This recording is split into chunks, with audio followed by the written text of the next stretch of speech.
The poem The Gift Outright was written by Robert Frost, one of the most celebrated poets of America after Walt Whitman. Frost was the author of several poetry collections.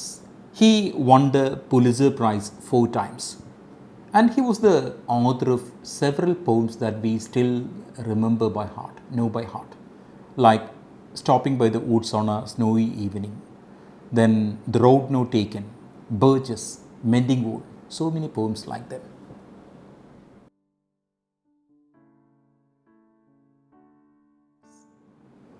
Technically a sonnet, Robert Frost recited this poem during the inaugural ceremony of John F. Kennedy administration on January 20, 1961.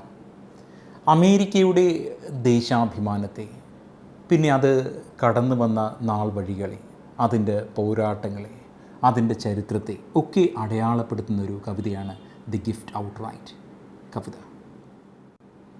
The land was ours before we were the land's. She was our land more than 100 years before we were her people. The poet is referring to his country, America. It was ours before we were the land's. A bit of history. You know, those English people, they left their country in fear of religious torture. But it was no easy sailing for the early settlers. They had to fight with the native Indians, the American Indians. They drove them out from their own land and conquered this place. But the poem says that they only possessed it. For hundreds of years, they never felt for a moment that they truly belonged to this land.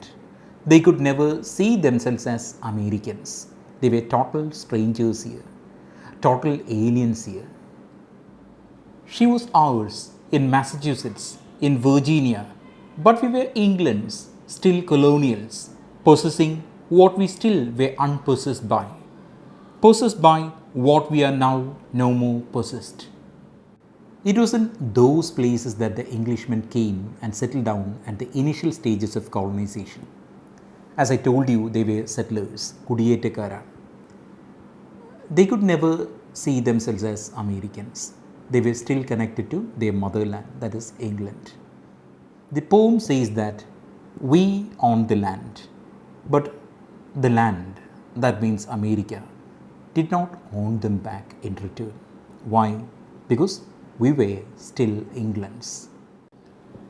Something we were withholding made us weak until we found out that it was ourselves.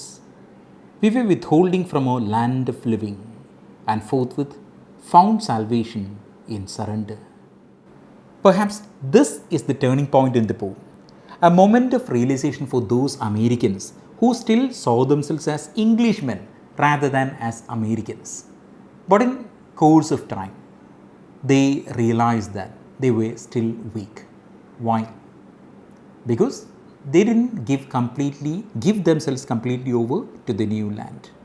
വന്നു ചേർന്ന നാടുമായിട്ട് ഇഴുകിച്ചേരാതെ അവരിപ്പോഴും they are connected to England. There is only one way to salvation. You have to surrender yourself to the new land. And they realize that. അവരുടെ സമർപ്പണത്തിലൂടെ മാത്രമേ ഒരു മോചനം, അവരുടെ ദൗർബല്യത്തിൽ നിന്നുള്ളൊരു മോചനം സാധ്യമാകൂ. അതവർ മനസ്സിലാക്കി എന്നുള്ളതാണ്. Such as we were, we gave ourselves outright. The deed of gift was many deeds of war, to the land vaguely realizing westward. This is the gift that is mentioned in the title of the poem, War. The deed of gift was many deeds of war. You know, these colonizers who came from England, they didn't confine themselves to Massachusetts or Virginia, but they expanded westward, driving these native Indians out from their own land. This is where I disagree with the poet. Is he trying to justify all those atrocities? I'm not sure. But still unstoried, artless, unenhanced, such as she was, such as she would become. This poem, I feel, ends on a very dark note. The poet says, the new land is artless, unstoried, unenhanced. Why? You know, the settlers who came here, those colonizers. So they have reached here and they have driven out all those the original people here.